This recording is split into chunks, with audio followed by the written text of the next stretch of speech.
नमस्कार, मैं हूं नीलू। तो गजा में अब इजराइल के सैनिकों को निशाना बनाया जा रहा है। जिस तरह से ग्राउंड ऑपरेशन इस वक्त गजा में इजराइल का चल रहा है, अब हमास ने एक बार फिर से सर उठाना शुरू कर दिया है। हमास लगातार इजरायली सेना को टारगेट कर रहा है। किस तरह से ये टारगेट किया जा रहा है, इजरायली सेना को कहां कहां उनकी सेना को निशाना बनाया गया है, बातचीत करने के लिए मयंक मेरे साथ जुड़ गए हैं। मयंक, देखिए लगातार जो ग्राउंड फोर्सेज है आगे की तरफ बढ़ रही हैं। ज्यादा से ज्यादा गजा की जमीनों पर इजराइल चाहता है कि कब्जा कर ले, लेकिन अब एक बार फिर से चुनौती हमास की तरफ से इजरायली सेना को। देखिए 24 घंटे के अंदर हम अपने दर्शकों को बताएं, 24 घंटे के अंदर इजरायली फोर्सेस पर 3 बड़े हमले हुए हैं गजा में, और ये हमले किए गए हैं अल कासिम ब्रिगेड की तरफ से। और जो सबसे बड़ा हमला है उसमें कई इजरायली सैनिकों की मौत भी हुई है और कई घायल भी हुए हैं। देखिए बताया जा रहा है कि हम पहले अटैक की बात करें, पहले अटैक की बात करते हैं। ये जो रफ़ा इलाका है गजा का, उसके दक्षिणी इलाके में ये हमला हुआ। देखिए ये हमला इस तरह से हुआ, एक बिल्डिंग के पास एक टनल को इंस्पेक्ट करते हुए, वहाँ पे उसकी स्कैनिंग करते हुए एक इजरायली फोर्सेस की यूनिट वहाँ पहुँची थी। वो सैनिक वहाँ पे उसको स्कैनिंग करने की कोशिश कर रहे थे कि वो टनल के गेट के पास समझने की कोशिश कर रहे थे कि अंदर क्या है। इस दौरान वहाँ पे एक माइन ब्लास्ट होती है। ये एक ट्रैप था जो पहले से अल कासिम ब्रिगेड ने सेट कर रखा था इजरायली सोल्जर्स को लेके। देखिए इस समय पूरे गजा में क्या हो रहा है कि जो बंधक हैं, उन बंधकों को छुड़ाने के लिए इजरायली फोर्सेस की कोशिश जारी है, वो अलग अलग। अब देखिए ऐसा बताया जा रहा है कि किसी टनल में जो सुरंग है, किसी एक टनल में ये बंधक हो सकते हैं। इस लिहाज से इजरायली फोर्सेस एक एक टनल को इंस्पेक्ट कर रही हैं, उनको उसका स्कैनिंग कर रही हैं। अल कासिम ब्रिगेड जो है, हमास की यूनिट है, इसने इस टनल्स के आसपास माइंस बिछा रखी है। हमने पहले भी अपने वीडियो में बताया था। और इन माइंस को हटा के इन टनल्स तक पहुंचना, ये एक बहुत मुश्किल काम है फोर्सेस के लिए। और देखिए इसमें भी ऐसा ही हुआ, जो रफा में अटैक हुआ, कि सोल्जर्स जो हैं वो कोशिश कर रहे थे कि एक टनल की जांच करने की। इस दौरान वहाँ पे एक माइन लगी हुई थी पहले से, उस माइन में ब्लास्ट हुआ। ब्लास्ट में 2 इजरायली सैनिकों की मौत हो गई है और कई घायल हो गए। ये एक बड़ा झटका जो है इजराइल को पहले हमले में लगा। अब आप दूसरा अटैक देखिए ये दराज और तुफा इलाका जो है गजा का, ये पूर्वी इलाका है। यहाँ पे बताया जाता है कि एक मिलिट्री यूनिट इजराइल की जो थी वो काम कर रही थी। इसी दौरान वहाँ पे एक टैंक के पास जबरदस्त धमाका हुआ है। जो इजराइल के टैंक थे, टैंक के पास जबरदस्त धमाका हुआ। अब उस धमाके में कई इजरायली सैनिक जो हैं वो घायल हो गए, जिन्हें फिर हॉस्पिटल पहुंचाया गया। अब ये धमाका अभी कैसे हुआ, इसको लेकर 2 चीज़ें हैं सामने, अभी ये साफ नहीं है। एक तो ये कहा जा रहा है कि शायद अल कासिम ब्रिगेड या हमास की तरफ से जो है एक मोर्टार हमला था और रॉकेट लॉन्चर से ये हमला किया गया था, जिससे ये जो है ये धमाका हुआ।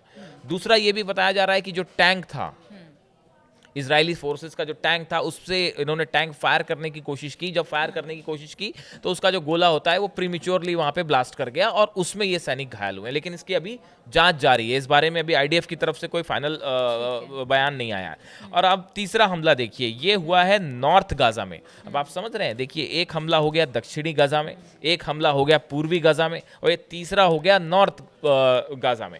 यहाँ पे बताया जा रहा है कि इजरायली सेना की एक बटालियन थी, उस बटालियन के पास अचानक बड़ा धमाका होता है और बटालियन के कई सारे इजरायली सोल्जर्स घायल हो गए।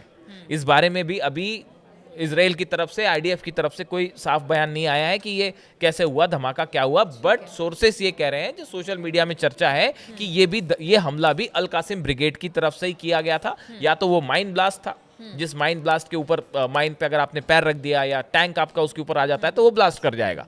तो ये तीसरा हमला भी या तो माइन ब्लास्ट था या फिर वो अल कासिम ब्रिगेड की तरफ से हमला था। तो आप देखिए पिछले 24 से अगर हम 40 घंटे पकड़ लीजिए, करीब 40 घंटे के अंदर इजरायली फोर्सेस पे 3 अलग अलग जगह हमले होते हैं, जिसमें कई सोल्जर्स घायल हैं, कई की मौत है। ये इजरायली सेना के लिए। ये बताइए कि 3 हमले हुए हैं, हमने देखा कि पीछे जब हमास के एक एक नेताओं को निशाना बनाया जा रहा था, उनके जो सोल्जर्स थे बड़े बड़े और कमांडर थे, उसके बाद जो रिक्रूटमेंट हुए, नए रिक्रूटमेंट्स हुए, हाँ, तो मुझे लगता है कि शायद इसी स्ट्रेटेजी के तहत कि अब नए लोगों को रिक्रूट किया जाए और उसके बाद जो घुसी हुई इजरायली सेना है गजा के अंदर उनको चौतरफा देखिए, घेर के हाँ ठीक है, डैमेज हाँ किया ये आप जाए। ठीक कह रहे हो। देखिए सबसे बड़ी चैलेंज है, पहली तो दो बात ये हो गई कि हमास में और अल कासिम ब्रिगेड में नए लड़ाके भर्ती हुए हैं, इसमें तो कोई शक नहीं है, और बड़ी संख्या में हुए हैं। और एक बार फिर से हाँ कहते हैं कि हाँ स्ट्रेंथ मिला है स्ट्रेंथ मिला है। ईरान की तरफ से भी जो ऐसा बताया जा रहा है कि ईरान की तरफ से भी बैकिंग बढ़ा दी गई है। तो अब ये देखिए, ये जो नए भर्तियां हुई हैं, उसके बाद एक प्रकार से अल कासिम ब्रिगेड और हमास फिर से रीयूनाइट हुआ है, और उसके बाद ये हमले हो रहे हैं। अब इन्होंने क्या किया है, देखिए इन्होंने, अगर आप देखें पिछले 2 महीने में जिस तरह से हमले हुए इजरायली फोर्सेस पे, इन्होंने हमले का तरीका, अपना पैटर्न बदल दिया है। देखिए ये ट्रैप सेट कर रहे हैं हम, और अलग अलग टनल्स के आसपास या तो माइंस बिछी हुई हैं, या फिर ये एम्बुश करके, आप जैसे इजरायली फोर्सेस आती हैं, ये अल कासिम ब्रिगेड के लड़ाके छुपे होते हैं और फायरिंग कर देते हैं। मयंक, इनकी लड़ाई करने का तरीका ही यही है। पहले हमने देखा कि किस तरह से अंदर ही अंदर टनल बना हुआ है, सबसे ज्यादा चुनौती है तो ये टनल है, टनल में रखे हथियार हैं। अब इस तरह से माइंस बिछा कर टारगेट किया जा रहा है, मतलब इनके लड़ने का तरीका यही देखिए, है, अगर एम्बुश बिल्कुल करके ही मार। हाँ ये एम्बुश करके, और हकीकत ये है कि अभी जो बंधक है वहाँ पे, उन तक पहुँचना तो बड़ी दूर की बात है। इसराइल को, मोसाद को अभी तक ये पता ही नहीं चला है कि ये बंधक कहाँ है, किन हालात में है। बात नंबर 1। बात नंबर 2, इन टनल्स का जो सर्च ऑपरेशन है, ये बहुत ही घातक साबित हो रहा है इजरायली फोर्सेस के लिए। ये बिल्कुल ऐसा है कि काल बन गया इजरायली फोर्सेस का। आप वहाँ पे जाते हैं, वहाँ पे जो और माइंस, शायद यही वजह मतलब बहुत कम 21 से 22 किलोमीटर के दायरे में पूरा गजा है। आप समझिए कि इतनी छोटी सी जगह को फतेह करना, एक तरह से कह लीजिए कि उसको हासिल करने में सबसे एड़ी बड़ी चोटी का चुनौती जोर यही लगा। टनल हाँ, है। हाँ, यही टनल, जो कि कहते हैं ना कि जमीन के ऊपर एक शहर है तो जमीन के अंदर भी एक शहर बना रखा है इन लोगों ने। देखिए बड़ी नुकसान इसराइल से हुआ गजा में, इसमें दो मत नहीं है, आईडीएफ हमास को भी और अल कासिम ब्रिगेड को भी। लेकिन जिस तरह से अब ये इनका ऑपरेशन आगे बढ़ रहा है और जिस तरह से हमले करने शुरू किए हैं, इससे अच्छा ये भी खबर आ रही है कि इसराइल ने अपने रिजर्व फोर्सेस भेजनी शुरू कर दी हैं गजा में, क्योंकि कहा जा रहा है कि जो इजरायली सोल्जर्स इस समय गजा में हैं वो थक चुके हैं, वो परेशान हैं। इसलिए फैसला किया है नेतन्याहू गवर्नमेंट ने कि जो रिजर्व फोर्सेस हैं अब वो भी भेज दी जाएं गजा में।